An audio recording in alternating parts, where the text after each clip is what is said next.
Salam everyone and welcome to SomaliDispatch.com. The Prime Minister of the Somali Federal Government, Mohamed Hussein Roble, and the Union of Presidential Candidates came together in Mogadishu on Thursday and were able to reach an agreement on some of the contentious political issues in the country, noticeably the right to hold a peaceful protest. To discuss these and other issues, we reached out to Sheikh Mohammed. Isaac is the Minnesota State Auditor. He's also the founder and executive director of the Legacy Center for Peace and Transparency, an independent nonprofit research organization dedicated to build transparency, peace, and democratic society in Somalia. He joined us today from Minneapolis. Sheikh Mohammed, welcome to Somali Dispatch, and thanks for accepting our invitation and giving us this time to discuss these topics, specifically relating to elections in Somalia. If we can get you to start by giving us your assessment of the country's overall political situation would be great. Thank you, Abdul, for having me on. I'm glad to be on. So current Somali situation is at a critical junction, and it requires a sober minds and responsible leadership to steer it out of this crazy mess we are in. We all know that we are in election impasse, and that is not the solution. What is more scary is the tone in which those who involved are using. We have seen what a hate language can do to a civil discourse. That's a great example is here in the United States. If a hate speech and misinformation could almost destroy a fundamental institutions of the United States, what would one think about a nation like Somalia? Somalia has no strong institutions that can safeguard its democracy and existence. So what needs to happen is that both sides need to tone down the fact that both sides are engaging in a blatant hate language instead of discussing on how to move the country forward and hold the elections does not serve the best interest of the nation. You have the government side that is calling not only the presidential candidates, but former presidents who have held the highest offices of the land and entrusted in the statehoods, traitors, and the spouse interest of foreign entities. That's not the way to solve issues. That's not the way to bring people together. Similarly, you have the other side, especially those former presidents who have been in Farmage's shoes, who have both overstayed their term, who know the complexity of the situation and what it requires to resolve issues like this, that a current government is null and void, that they are saying there is no government. The president is just a former president. That is not the solution.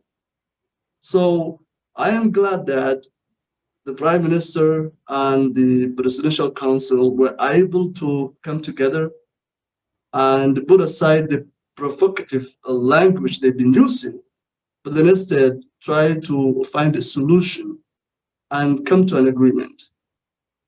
So February 19 was a very scary moment. It heightened the fears that the country, the election dispute, could easily spiral into a civil conflict, which scares many Somalis. So the fact that they were able to delay the protest is expected on the February 26th was welcome news for all Somalis, and in particularly so for the Mogadishu residents. We know protests like that could not only endanger the little security and stability that we have, but also could spike the spread of COVID-19, which is in resurgence now and is killing people by the numbers in Mogadishu. So I would applaud that they were able to come together and reach that agreement. But that is just a first step. What needs to happen is to stop all these preconditions and come together, sit down and talk about how to resolve issues. One thing that really we can take away from this agreement is that we can come together, and if we sit down and talk, there is nothing we can't resolve. There's a lot of misinformation, and a lot of miscommunication, a lot of mistrust. The material, it's limited, but there is a lot of misinformation and mistrust between the two sides. So I am glad that the technical committee that held meeting in Baidawa were able to resolve most of issues. And what needs now to occur is to have the ability to put away the personal interests and fears, but come together, show some leadership and responsibility for the Somalis that are in limbo for this, and move forward with this. Excellent. I appreciate that assessment. You're an executive director of Legacy Center, and you guys have a paper out that discusses different types of elections and the challenges that those processes face. It seems we are in the indirect process currently. What are some of the challenges that you foresee that need Somalis to come together and overcome to have that election done in a manner which is conducive to fairness and would have a broader support?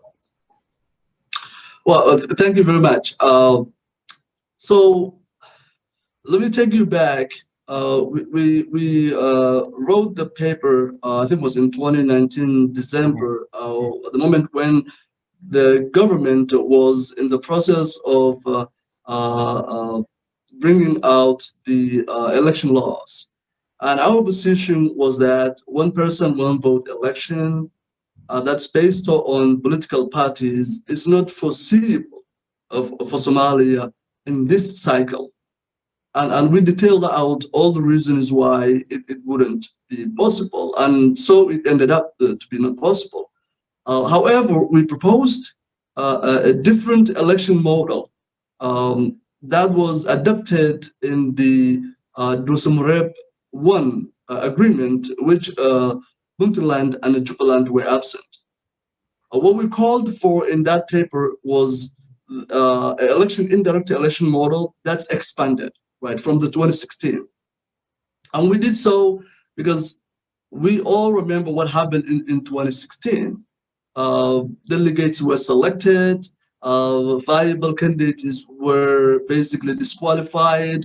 Those who were filled most seats were assigned to a female exclusively closed for female candidates. So, I mean, money was used, corruption was all over the place.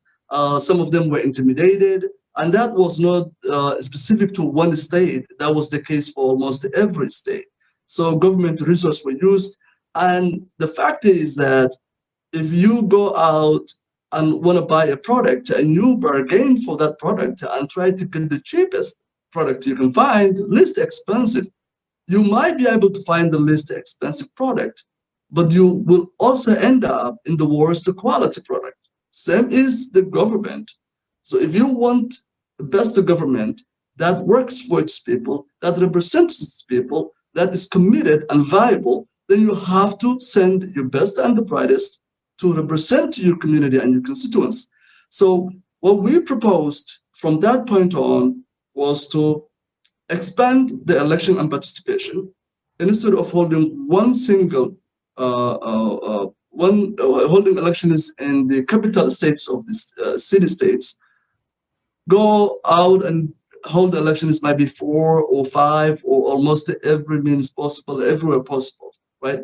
So, but that was not the case. That was rejected again by the state presidents. They wanted to combine elections into maybe 1 or 2, and it seems it might end up in only one place.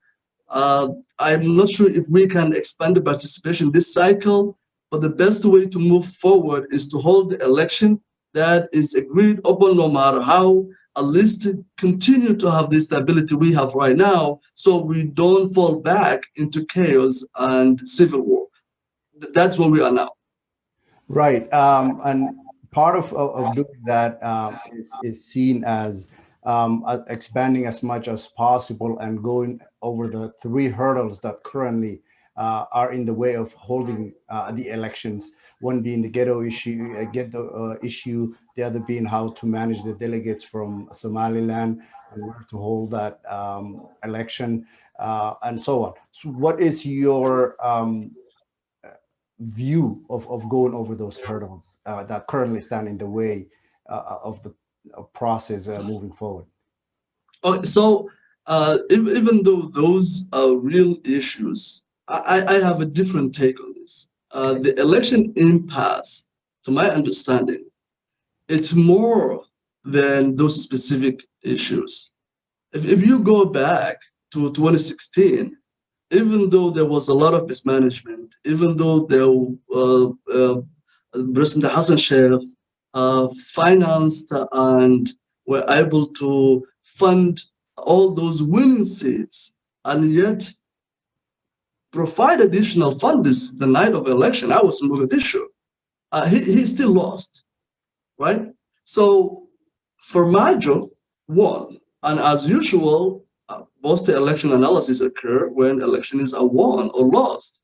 And from the day one, when Farmajo came into power, my understanding is that he tried to make sure that it does not end up similar situation. So he worked hard to put his roles together, that being state presidents, putting in place allied state members, presidents, controlling the delegation, like election committees.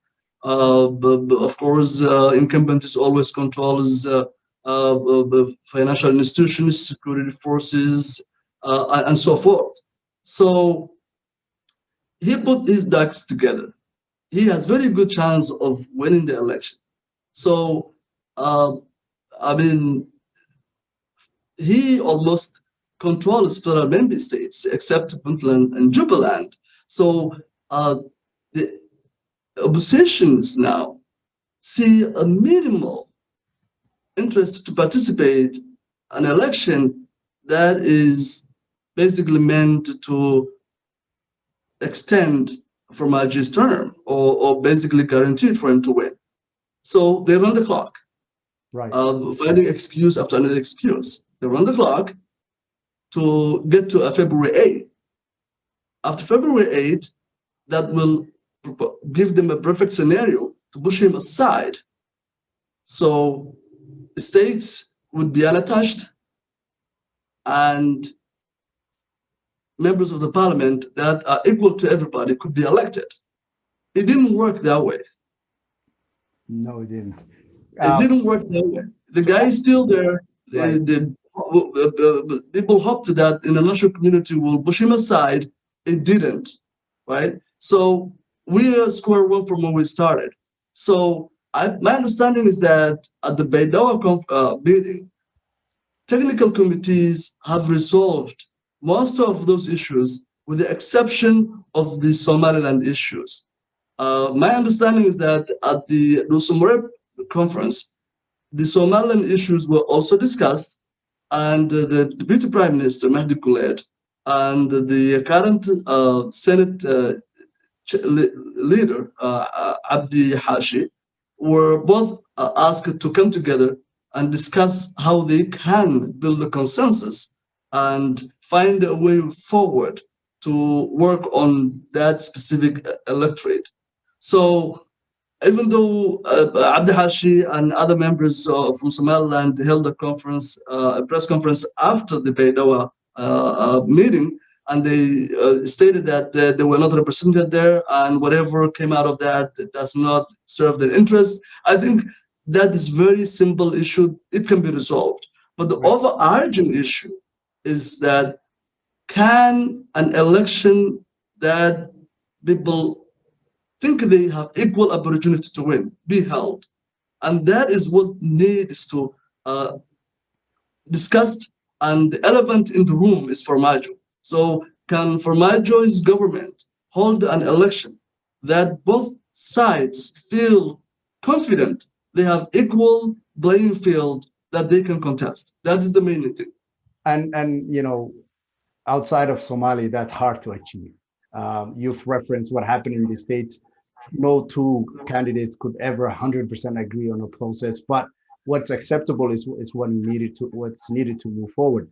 What do you think of the school of thought that no Somali president ever came back and won a re-election ever since these processes started, due to the fact that each president had their prime minister running against them, incumbent prime minister running against the president, be it Sheikh Sharif, be it Hassan Sheikh, and that contributed to their losses.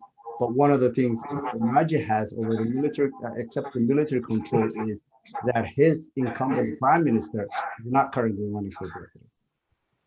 Yeah, so that is a factor, right? And somehow, even though people, those who analyze Somali politics, basically assert that the prime minister running is a factor. Yes, he is a factor, and it is a factor. But my understanding is that Somalis are power hungry, right? Everyone elected to the members of the parliament are not satisfied with being a parliamentarian. Correct. Okay. Unlike here, where people run on issues and they expected to deliver what they run on. Unlike here, where people run on to resolve public's need. In Somalia, we have people who run to basically make, profession, right? You don't get into politics to make profession out of it, right? You get into politics because you have a public's interest at best, right? But Somalia is different. So everyone who is elected into the parliament wants to become a minister, wants to become a deputy minister, wants to somehow solve issues. And yes, they are elected based on what they can afford. It's a market. We all know that. So the issue becomes, if you are a member of a parliament, and you're a new member of a parliament, and you have an incumbent president who has friends, and we are based on, our politics are based on 4.5, and whoever is representing you or me in the government, now, if Formaggio comes back, the likelihood that he will tap them to a different position is there. So if you are elected to a new member of parliament, you don't want to vote for Formaggio because you already have his marked man from your club. Right. Even if you're in parliament currently, and that's your ambition, and you're not one of the cabinet ministers, what chances are there for you to go along with the status quo? Absolutely. One last, sorry, go ahead. Yeah, so basically then what happens is, because this president made friends, he has his coalition built already, every new members of the parliament or those who are not in line with him will try to find a new home, right, that they can be part of or build a coalition with. And that's why presidents are not re-elected most of the time. Okay. There's another element to this which I find puzzling, that it's not being discussed, as that is how to broaden the elections and election participation and move away from tribal loyalties and corruption, which is some of the stuff that you just talked about. No one is interested in that conversation. Why do you think that is, and how could we achieve that? So my idea, there are several factors that are feeding into that. So Somali history hasn't been a democratic one for a long time, right? Those who were born in the 1969 or 1970 or 75 are 50 years or so right now, right? And they haven't seen a democratic society in Somalia, with the exception of the last couple cycles of elections, which were basically handpicked by individuals, right? What needs to happen is we have to be able to move from politics based on clan to a politics based on ideology, right? I have written about 4.25, and I can ask myself over and over again, how can someone who lives, say, in Lower Shabelle could have a similar interest somewhat with someone who lives in Hargeisa? Makes no sense, right? But yet they are forced. But they could share a tribe, and that's what brings them together. Right, and they share a tribe, and they were forced to have a similar representation. It makes no sense. So if we base our politics in ideology, then what will happen is that the person who lives in this district would listen to the person who is going to be elected from that district, regardless of their clan. So that person will be voting on for the one who built these hospitals, the one who built these roads, the one who built these streets, the one who talks about that specific constituency's development, rather than a clan development that you have no borders with. Right. So a lot has to happen. It will not happen in this election, but my hope is that whoever wins in this election will have the interest of the public at heart. They will work on how to either negotiate with Al-Shabaab and find a solution, or defeat them, and then from there on find a way to make those election laws that are passed enactable, and make them work. But also, other thing that needs to happen is that we have federal system, we have states, but the states are acting as if they are running the federal government, and that is undermining the process as well. Right. So we need is to have people who can hold them accountable. It's very difficult to do that right now. You have state presidents who are doing whatever they want locally, but yet are dictating the federal government, and that is not acceptable and shouldn't be. Right. And perhaps there's an opportunity here for the both of us and others who are watching and are watching us all over the world. The discussion needs to start somewhere, to say, Somalis, if what we want is true representation, there are models out there that can are basically need-based ideas that we can discuss and bring forward. And until we do that, and I say we because as in the media and professionals like yourselves, until we start leading the society that way, I don't think that conversation will start. And perhaps that's a sell from my side, invite you in having that discussion without at some point. But I truly appreciate your ideas and your time for today, and I hope we get to keep doing this until we put those thoughts out there. Thank you very much. I appreciate you joining us today. Yeah, I appreciate that. I want to conclude in one quote. C.P. Snow, a British physicist and a writer, once said, and that he was basically speaking on his age, right? He said, one of the bizarre features of any advanced society in our time is that the cardinal choices have to be made by a handful of men who cannot have first-hand knowledge of what choices depend on or what their results might be. And that is exactly what we have in Somalia right now. So until we have people with will, a political will, and I say that because if you are afraid of not getting elected when you win a seat or become a president or prime minister, then you cannot resolve issues. You have to believe in yourself, and you have to have the best interest of your public in heart, and you have to do what's right. And you will make a lot of enemies. Right. But you might also garner some support that you might not think you would get. But let me tell you something. If people see that you are doing the right thing and you are not helping your clansmen, but you're doing what's supposed to be done and are equally fair for all the public, people will follow in line. I've been told I have a knack for the office. But if your needs are addressed, wouldn't that make you, wouldn't that message resonate with anyone who has needs, those specific needs, rather than an overarching tribal need, which you might not get anything out of? Absolutely, absolutely. And That has to happen, right? That has to happen. And one thing that can start, and I sometimes blame media because we have a lack of professionalism, is that holding candidates accountable. Right.